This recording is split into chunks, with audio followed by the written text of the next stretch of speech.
여러분 안녕하세요. 반갑습니다. 새해 첫 주간 잘 지내고 계시죠? 오늘도 우리 주님의 크신 은혜 안에서 우리 하나님의 사랑을 깊이 느끼는 귀한 예배가 되기를 바랍니다. 함께 찬양하겠습니다.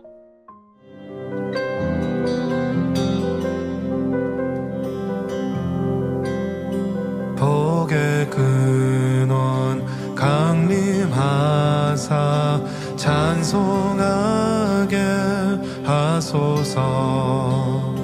한량 없이 자비하심 증량할 길 없도다. 복의 근원 강림하사 찬송하게 하소서. 한량 없이 자비하심 증량할 길 없도다. 천사들의 찬송가로 나를 가르치소서. 구속하신 그 사랑을 항상 찬송합니다.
오늘 우리 함께 나눌 말씀은 이사야서 34장입니다. 우리 영상을 보면서요. 1절부터 마지막 절까지 한 목소리로 읽어보겠습니다. 열국이여, 너희는 나와 들을지어다. 민족들이여, 귀를 기울일지어다. 땅과 땅에 충만한 것, 세계와 세계에서 나는 모든 것이여 들을지어다.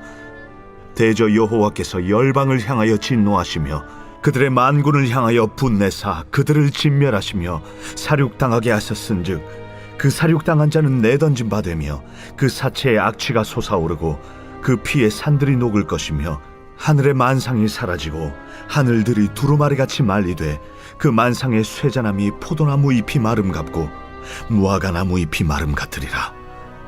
여호와의 칼이 하늘에서 족하게 마셨은즉 보라, 이것이 에돔 위에 내리며 진멸하시기로 한 백성 위에 내려 그를 심판할 것이라.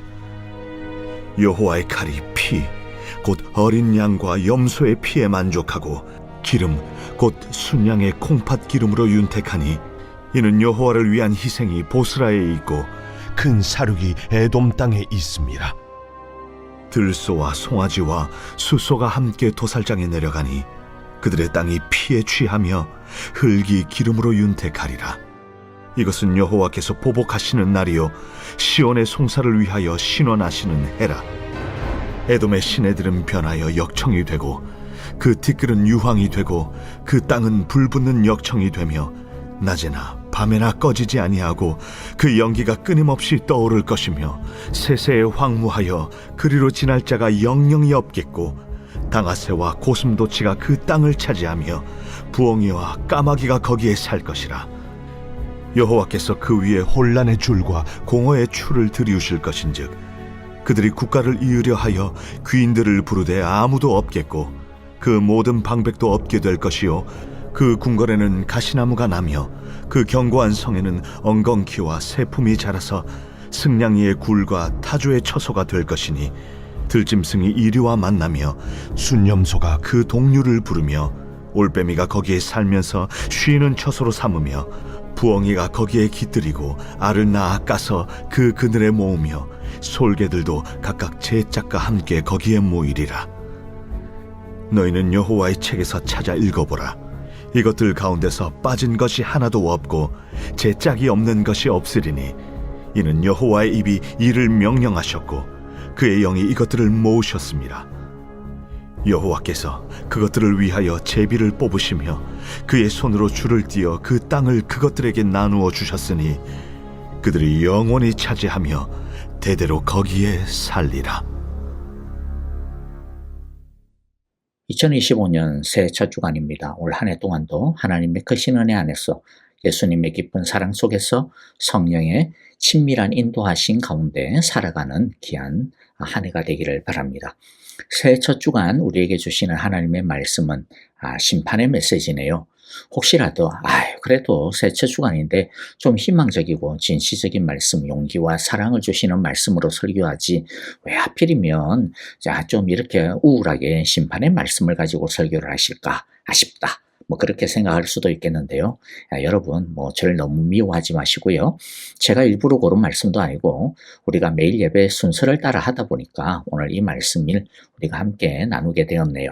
그러니까 여기에도 분명히 하나님께서 우리에게 주시는 어떤 뜻이 있지 않겠습니까? 그러므로 조금 더 마음을 열고 하나님의 음성에 귀 기울여 보는 시간이 되기를 바랍니다.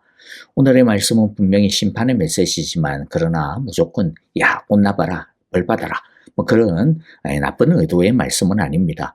심판의 경고 속에는 엉뚱한 것을 의지하지 말고 하나님을 신뢰하고 의지하라고 하는 하나님의 안타까운 부르심이 담겨져 있고 세상을 향한 심판의 경고 속에는 이 불신앙의 세상 속에서 어떻게 하든지 믿음을 지키고 말씀에 순종하며 살아보려고 애쓰고 눈물 흘리는 믿음의 자녀를 향한 하나님의 돌봄의 약속이 담겨져 있습니다. 그러므로 오늘 말씀을 통해 이 하나님의 깊은 사랑의 부르심에 감격하며 또 응답하는 은혜가 넘치기를 간절히 바랍니다. 첫째, 우리가 1절을 보면요. 하나님은 말씀을 들으라고 초청하고 있음을 우리가 보게 됩니다. 자, 1절 읽어보겠습니다. 민족들아 가까이 와서 들어라. 백성들아 귀를 기울여라. 땅과 거기에 가득한 것들아, 세상과 그 안에서 사는 모든 것들아, 들으라. 1절 안에 들으라고 하는 말씀이 3번이나 연속적으로 반복이 되고 있습니다. 그만큼 간절한 초청의 뜻이죠. 그리고 누구를 부르고 있습니까? 민족들, 백성들, 땅과 세상 안에 사는 모든 것들. 즉 하나님은 이미 하나님을 믿고 있는 하나님의 백성들뿐만 아니라 그 범위를 넘어 하나님을 지금 믿지 않고 있는 열방들, 하나님을 거부하고 있는 백성들까지, 심지어는 짐승들, 곤충들까지도 하나님의 말씀을 들으라고 초청하고 있습니다. 그러면 무슨 말씀을 들으라고 부르고 있습니까? 2절부터 이제 17절의 말씀이 다 전체가 그 내용입니다. 2절만 한번 읽어보면요. 주님께서 모든 민족에게 진노하시고 그들의 모든 군대에게 분노하셔서 그들을 진멸시키시려고 하신다. 그들이 살해당하도록 내버려 두시기로 작정하셨다. 하나님이 전하려고 하는 말씀이 뭡니까? 모든 민족에게 진노하시고 모든 군대에게 분노하셔서 진멸하시려고 작정하셨다라는 것을 알라라는 겁니다. 그러면 하나님은 왜 이런 심판을 모든 민족들과 백성들이 다 알고 듣기를 원하는 걸까요? 그것은 하나님의 심판이 정해졌으니 하나님의 심판이 일어나기 전에 빨리 살 길을 찾으라는 겁니다. 그렇지 않습니까? 나쁜 놈들을 심판하실 거면 그냥 심판하시면 되지. 뭐 입이 아프게 나 너희들 심판할 거다. 너희도 혼낼 거다. 장난 아니다. 조심해라. 굳이 뭐 그렇게까지 말씀하실 필요가 뭐 있겠어요. 왜 그렇게 말씀하시겠습니까? 굳이 그런데도 불구하고 들으라. 기울여라. 다시 말하는데 꼭 들으라. 이렇게 반복해서 강조하시는 이유가 뭐겠습니까? 그것은 모든 사람들이, 모든 만물들이 하나님의 말씀을 듣고 하나님의 길을 알아 하나님이 주시려고 하는 생명의 길로 나오라는 것이죠. 하나님이 원하시는 것은 그러므로 심판이 아닙니다. 오히려 반대로 어떻게 하든지 한 사람이라도 하나님의 심판을 피할 수 있기를 바라는 것이죠. 그래서 3절 이후부터 쭉 보면요. 심판에 대해서 말씀하시는데 아주 생생하게 무섭게 표현을 하십니다. 이것은 사실인 동시에 겁을 주고 있는 거예요. 어떤 겁을 주고 있는 겁니까? 한 사람이라도 정신을 차리라는 거죠. 하나님은 혹시라도 나 정도면 하나님의 심판을 피할 수 있겠지. 뭐 그런 생각은 아예 하지 못하도록 단단하게 지금 겁을 주고 있는 겁니다. 하나님이 원하시는 것은 그래서 한 사람이라도 하나님 앞으로 돌아와 이 말씀을 제대로 듣고 이 말씀 안에 담겨져 있는 하나님의 의도를 제대로 알아 하나님의 뜻을 알아 생명의 길로 나오기를 원하는 것입니다. 저와 여러분들도 주님의 이 부르심 말씀에 날마다 나아가기를 원합니다. 뿐만 아니라 우리 이웃에게 있는 우리 이웃에게도 이 말씀을 전하는 우리 모두가 되어지기를 바랍니다. 자, 두 번째 2절부터 8절을 보면요. 그러면 누가 하나님의 심판을 받습니까? 여러분, 우리는 이 말씀을 보면서 여기에 해당되지 말아야 할 겁니다. 자, 먼저 보면요. 2절에 보면 모든 민족과 그들의 모든 군대가 심판을 받습니다. 아까 우리가 읽어봤죠. 모든 민족과 그들의 군대가 심판을 받는다. 그러니까 여기에는 이 당시 최강을 자랑하는 아시리아나 또 그 막강한 군대도 포함이 되는 거죠. 아시리아도 피할 수 없다라는 겁니다. 아시리아뿐만 아니라 나중에 등장할 다른 제국들, 예를 들어 바벨론, 페르시아, 이 모든 것들도 다 포함이 된다라는 거죠.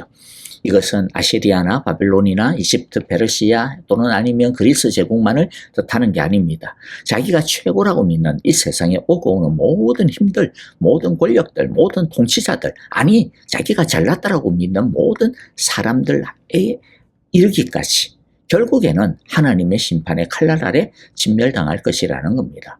그러므로 좀 잘 나간다고 해서 좀 힘있다고 해서 하나님 앞에서 막 고개에 막 이렇게 힘주고 어깨 힘주고 그러면 안 됩니다.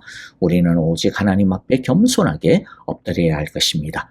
2025년 늘 하나님 앞에 겸손하며 하나님의 은혜가 아니면 나 살 수 없습니다 라고 주님만 찾는 우리 모두가 다 되기를 간절히 바랍니다. 두 번째 3절을 보면요. 죽은 자들도 심판을 받습니다. 하나님의 심판은 지금 살아있는 존재들에게만 해당되는 것이 아니고 이미 죽은 존재들에게까지 미칠 것이라고 말씀을 합니다.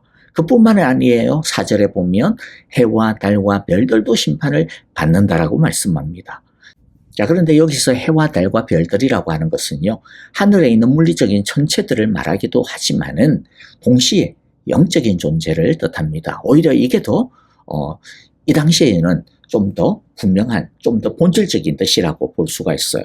왜냐하면 해와 달과 별들은요, 고대 민족들이 신이라고 섬기던 대상들이기 때문이죠.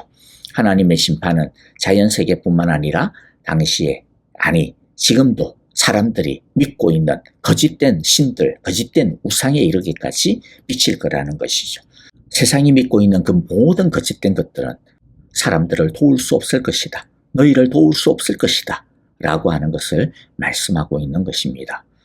그리고 마지막으로 네 번째 보면요. 5절부터 8절에 보면 특이하게도 한 대상이 나오는데 에돔이 심판을 받습니다. 자, 그러면 에돔은 어떤 의미일까요? 왜 많고 많은 나라들 중에 에돔이 특별히 지목이 됐을까요? 사실 에돔보다 지금 유다의 입장에서 보면 아시리아가 더 지독한 나라일 텐데 왜 아시리아가 아니고 에돔을 하나님께서는 여기서 등장시키고 있을까라는 것이죠. 두 가지 의미를 생각해 볼 수가 있습니다. 하나는 에돔이 가지고 있는 교만함, 또 유사신앙 때문입니다. 에돔 민족의 기원은 이삭의 장남이었던 에서라는 인물로부터 시작을 합니다. 그러니까 이들도 처음에는 하나님의 언약 아래에 있던 사람들입니다. 그러나 이들은 하나님의 언약을 떠났습니다. 하지만 이들은요, 자기들도 하나님을 안다라고 믿는다라고 했습니다. 그러나 이들이 하나님을 알고 믿는다라고 하는 것은 온전한 믿음이 아니었습니다. 이들은 하나님보다 오히려 다른 우상을 더 믿었습니다. 하나님은 에돔처럼 하나님이라고? 나도 하나님 좀 알지. 아마 신이 있다면 하나님 같은 신이 있어야 하지 않겠어? 나도 하나님을 알고 또 믿기도 해. 이렇게 어줍지 않게 하나님에 대해서 알면서 마치 하나님을 안다라고 하나님을 믿는다라고 하는 그런 사람들도 하나님의 심판의 대상이 될 거라고 하는 것을 말씀하고 있는 거죠. 오늘날에도 이런 에돔의 교만이 있어요. 자기들이 다 안다라고 생각하는 사람들이 있죠. 그래서 하나님을, 성경을 우습게 여깁니다. 특히나 과학적인 것들을 추구하는 사람들이 이런 교만에 많이 빠집니다. 뭐 얼마든지 우리들의 과학적인 지식으로 얼마든지 다 알 수 있지? 세상에 있지? 난 그거 모르는 게 뭐가 있어? 성경은 오히려 다 미신적인 거 아니야? 라고 그렇게 생각하는 이런 교만, 하나님께서 심판의 대상이라는 거죠. 그리고 에돔과 같은 교만과 유사신앙은요, 교회 안에도 있을 수가 있습니다. 하나님을 믿는다, 성경을 믿는다 하면서도 자기가 정해놓은 틀 속에서만 믿는 경우가 있는 거죠. 하나님의 창조라든지 기적이라든지 예수님의 역사성이라든지 부활이라든지 이런 것에 대해서는 그건 좀 아닌 거 아니야? 좀 너무 비합리적인데? 그 비지성적인데? 그거 좀 약간 너무 좀 뜬구름 잡는 소리 아니야? 이렇게 하는 경우가 있습니다. 또 어떤 사람들은 하나님을 믿는다라고 하면서도 세상 속에서나 또 삶 속에서 말씀을 따르거나 하나님을 따르는 것에 대해 인정하지 아니하는 그렇게까지 할 필요 있어? 라고 하는 태도를 보이는 경우도 있습니다. 세상살이는 세상의 방식대로 해야 하지 뭐 성경대로 하다가 어떻게 세상에서 제대로 살아날 수가 있겠어? 라고 하는 것이죠. 이런 신앙은 말은 하나님을 믿는다 하고 성경을 믿는다라고 하지만 그러나 진짜 하나님을 믿는 것은 아닌 것이죠. 자기를 믿는 것이고 자기의 방식을 믿는 것이고 세상과 하나님을 분리시켜버리는 것입니다. 믿음은 대충이어서는 안 됩니다. 하나님은 그것을 에돔의 죄라고 하십니다. 또 하나님께서 특별히 에돔을 지목하시는 또 하나의 의미는요, 에돔이 유다를 은근하게 괴롭혔기 때문입니다. 이것이 더 확실한 이유일 겁니다. 왜냐하면 8절에서 에돔에 대한 심판은 유다에 대한 복수다. 그렇게 말씀하고 있는데요. 8절 보면 이때에 바로 주님께서 복수하시는 날이니 시온을 구하여 주시고 대적을 판멸시키시는 해, 보상하여 주시는 해이다. 이스라엘이나 유다가 아시리아나 나중에 바벨론의 침략을 당해 사람들이 이제 막 도망을 쳐야 되는 때가 있죠. 자, 그럴 때 에돔은요, 어려움을 당한 이웃을 돌보기는커녕 기회로 삼았습니다. 그래서 어려움을 당하는 이스라엘과 유다를 조롱하고 또 이들도 덩달아서 그들을, 이 이스라엘과 유다를 약탈했습니다. 또 피난길을 떠난 이스라엘과 유다 사람들을 붙잡아다가 노예로 팔아넘기기도 했습니다.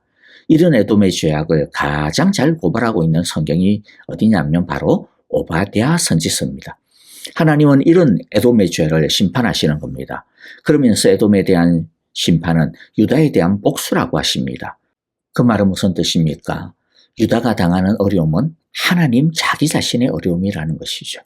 여러분, 어려움을 당하고 있는 이웃에게 우리는 긍휼을 베풀어야 할 것입니다. 더 나아가 우리는 이웃이 웃을 때 함께 웃어주고 또 이웃이 울 때 같이 울어줘야 할 것입니다. 2025년 한 해에 우리가 더 대단한 것 뭐 많이 하지 않아도 됩니다. 바로 내 옆에 있는 이웃, 특히 우리 사랑의 교회, 우리 믿음의 한 형제자매들의 웃음과 아픔에 같이 하는 우리 선한 이웃들, 선한 가족들이 다 되시기를 간절히 바라고 기도합니다. 자, 9절부터 17절은요. 하나님의 심판을 받은 이 땅의 황폐함, 하나님의 에돔의 황폐함, 즉 하나님의 심판의 완전함을 보여줍니다. 자, 말씀을 마무리하겠습니다. 하나님은 하나님의 말씀을 들으라고, 특히 그렇게 살다가는 나중에 큰일 당하니까 심판의 길을 떠나 새 생명의 길로 나아오라고 초청하고 있습니다. 2025년 한 해 동안 생명의 말씀이 되시는 하나님의 말씀을 우리 모두 더욱더 열심히 사모하고 더 열심히 읽고 더 열심히 듣고 더 열심히 묵상하고 실천하는 한 해가 되기를 바랍니다. 그리고 만민들이 듣기를 원하시는 이 하나님의 소원을 따라 우리도 믿지 아니하는 우리의 이웃에게 하나님의 복음을 들려주는, 복음을 전하는 2025년이 되기를 간절히 바랍니다. 하나님은 에돔을 벌하시면서 유다의 복수라고 했습니다. 하나님은 하나님의 백성들이 당하는 고난과 어려움을 자기 자신이 당하는 고난과 어려움이라고 일체화하고 있습니다. 한마디로 말해 내 자식이 잘못한 것에 대해 부모가 혼낼 수는 있어도 그 자식이 다른 곳에서 얻어맞는 것에 대해서는 부모가 찾을 수 없는 것과 같은 이치인 거죠. 이런 에돔에 대한 복수를 볼 때 우리에게는 위안이 있고 감사가 생기지 않습니까? 무엇입니까?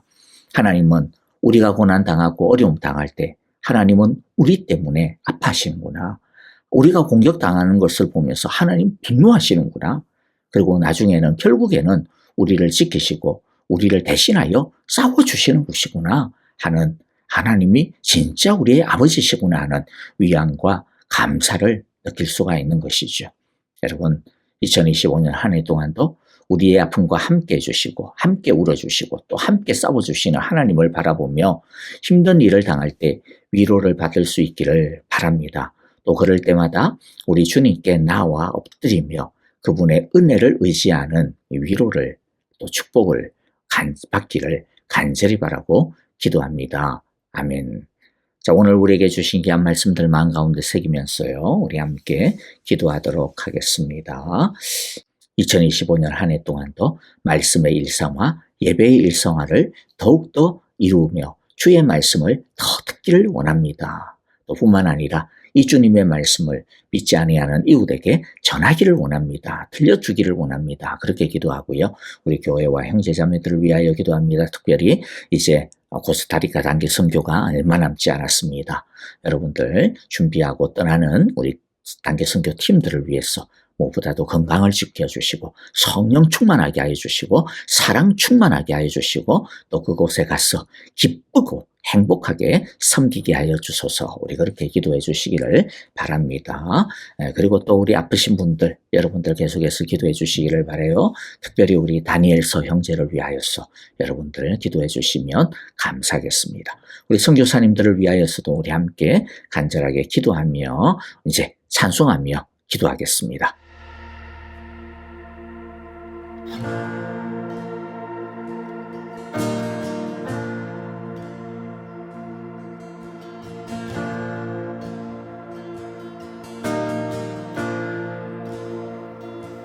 사랑해요 주의 자비 변치 않네 내 모든 삶 주의 손에 있네 난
시